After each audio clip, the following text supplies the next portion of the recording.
देश के सबसे स्वच्छ शहर और मां अहिल्या की नगरी इंदौर को अपराध मुक्त बनाने को लेकर पुलिस विभाग द्वारा एक के बाद एक नवाचार किया जा रहा है। इसी कड़ी में अब डीसीपी जोन 4 आर के सिंह ने बताया कि पाल्दा में नए थाने का प्रस्ताव भेजा गया है ताकि यहां चेन स्नीचिंग, हत्या, वसूली जैसे गंभीर अपराध पर लगाम लगाई जा सके। नए पुलिस थानों को लेकर हमारी सहयोगी सौम्या जैन ने डीसीपी जोन 4 आर के सिंह से खास चर्चा की है।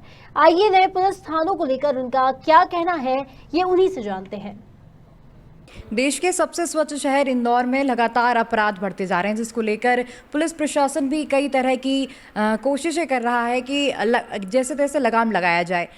वहीं ऐसे भी कई क्षेत्र हैं जहां पर पुलिस की कनेक्टिविटी नहीं हो पाती है, जिसको लेकर पुलिस प्रशासन कई ऐसे तमाम प्लानिंग कर रहा है और पुलिस थानों का निर्माण कर रहा है, जिसको लेकर हम आज मौजूद हैं डीसीपी आर के सिंह साहब के पास। जी बताएं कि कहाँ थाना क्षेत्र का निर्माण किया जा रहा है। मेरे जोन में जो है एक धार रोड थाना था जिसका प्रस्ताव मेरे द्वारा भेजा गया था और वो शासन के द्वारा उसको मंजूर कर लिया गया है।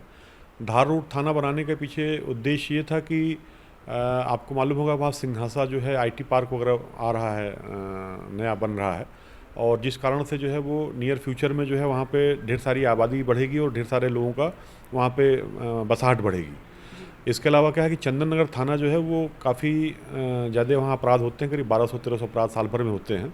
तो ये धार रोड नया थाना बनने से जो है वो चंदन नगर थाने का जो अपराध का लोड है वो कम होगा और जो नई बसाहट भविष्य में होने वाली है उसके लिए जो है एक नया थाना पहले से ही तैयार रहेगा।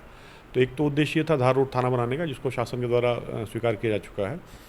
दूसरा जो है जून में एक पाल्दा थाना बनाने का प्रस्ताव अभी तैयार हो रहा है हमारे यहाँ और उसके पीछे उद्देश्य ये है कि पाल्दा जो है वो जो क्षेत्र है वो लगभग 3-4 थानों में आता है। एक काफ़ी महत्वपूर्ण औद्योगिक क्षेत्र है जहाँ पे ढेर सारी फैक्ट्रीज़ हैं, ढेर सारे कारखाने हैं वहाँ पे और उसके आसपास जो है वो वहाँ काम करने वाले ढेर सारे मज़दूरों की बसाहट भी है।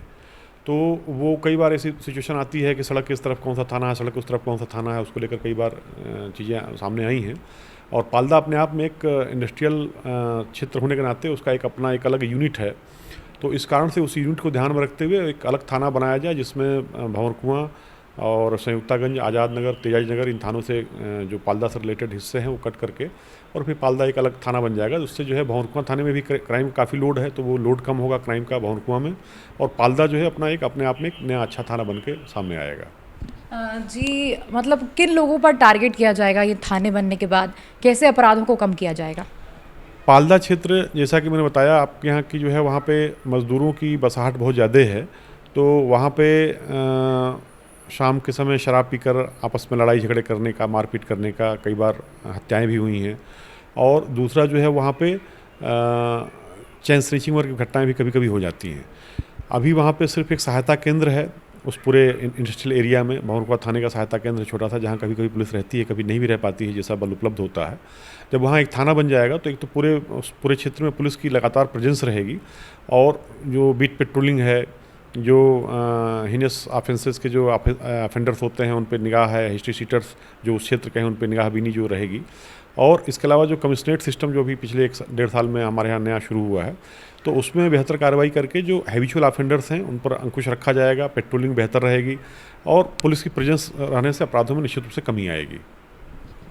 जी कई ऐसे मतलब युवा वर्ग आज हम देख सकते हैं कि युवा वर्ग काफ़ी अपराधों में आगे आ रहा है।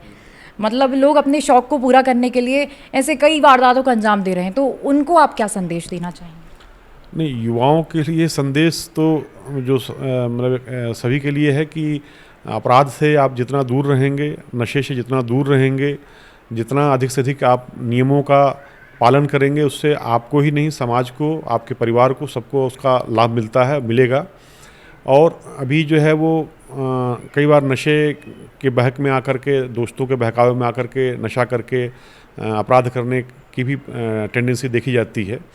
तो उसमें जो है वो सबसे महत्वपूर्ण चीज़ है, पुलिस का जो संदेश है वो तो सेकेंडरी है। जो व्यक्ति जिस परिवार में रह रहा है, जिस समाज में रह रहा है, जहाँ पल रहा है, बढ़ रहा है, उस परिवार और समाज के द्वारा जो उसको शुरू से लेकर एक उसकी जो परवरिश होती है उसको ढेर सारी सामाजिक संस्थाओं को टारगेट करने की आवश्यकता है ताकि जो है वो आपराधिक मानसिकता, पुलिस के संदेश तो बहुत बाद में उसको मिलता है, जो उसके घर से, परिवार से, पड़ोस से जो संदेश मिलता है वो बहुत शुरुआती दौर में मिल जाता है। तो हम सबको जो है, सभी को, चाहे पुलिस हो, चाहे मीडिया हो, चाहे सोशल वर्कर्स हों, सबको जो है उस माहौल पे ध्यान देने की आवश्यकता है जहाँ पे ऐसे अपराधी सीखते हैं। उस पर जितना अधिक से अधिक समाज का फोकस रहेगा, जितना अधिक से अधिक लोगों का फोकस रहेगा, जितना सुधरेगा वहाँ पे, उतना समाज आगे सुधरता जाएगा। इंदौर में ऐसे कई क्षेत्र हैं जहाँ पर पुलिस की कनेक्टिविटी नहीं हो पाती और कई अपराध वहाँ पर उजागर हो रहे हैं, तो उसको लेकर क्या रणनीति है? अभी जो है वो माइक्रोबीट सिस्टम नए सिरे से पुनर्जीवित किया जा रहा है। पहले भी चला था, बीच में नहीं उतना अच्छा हो पाया था, पुनः उसको पुनर्जीवित कर रहे हैं। माइक्रोबीट सिस्टम का मतलब ये है, पहले बड़ी बड़ी बीटी हुआ करती थी जिसमें अपने अधिकारी लोग रहते थे, सब इंस्पेक्टर, एसआई वगैरह।